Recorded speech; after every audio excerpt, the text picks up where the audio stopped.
You know, Bob, sometimes the offer of a lower rate isn't necessarily a better mortgage situation when you consider the fees to get that rate. Yeah, and you know what, Rick? Let's talk about that.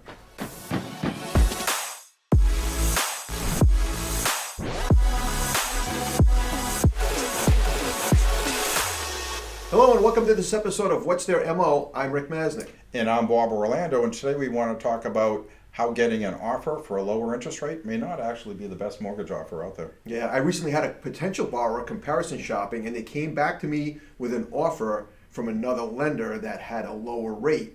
And it was going to result in a $70 a month lower mortgage payment, but the fees that they were going to be charged was $2,400 more than what we were charging.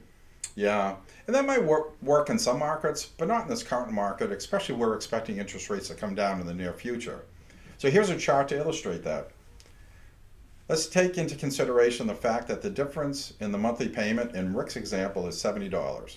Well, if the cost is upfront fees were $2,400 at closing, dividing that $2,400 by $70 means that it would take 34 months, just shy of 3 years for your break-even point. Yeah, that's right. And in the end, if and when, more likely when, rates come down later on this year, that $2,400 will be wasted money because it wouldn't be until month 35 that you'd realize any savings in that competitor's offer. Right, and the significant thing to look at here is when you're comparing mortgage offers, you not only need to look at whether or not there are points involved in the offer, but the total fees involved in that offer, because in some cases, like this particular one we're talking about, there really were no points, but there were a lot of extra junk fees. Yeah, absolutely. And especially in this market, people are so fixated on what the rate is and what their monthly payment's going to be. And I'm not saying that you don't look at that, Right. But does it come at a cost? Points are a form of interest that you pay upfront in lieu of a lower rate, and 1 point is 1% of the loan amount.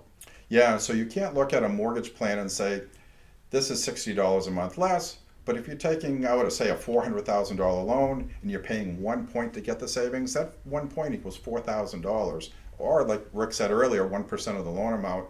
And you may actually think that's a good deal, but it's really not. No. And you need to pay attention to all the fees in the closing costs, because in the case of the offer that I was competing with, there were no points, but there were $2,400 in junk fees. Yeah, so you really need to, what you have to do is you really need to analyze everything and work with a mortgage provider that will go over all of the closing costs and details and actually spend the time with you to show you which is going to be the best offer. That's me. So if you found this information useful, please like, share, and subscribe to this channel. If you know someone else that this information could benefit, please pass this along to them. But for now, that concludes this episode of What's Their MO. I'm Rick Masnick. And I'm Bob Orlando, and we'll see you next time.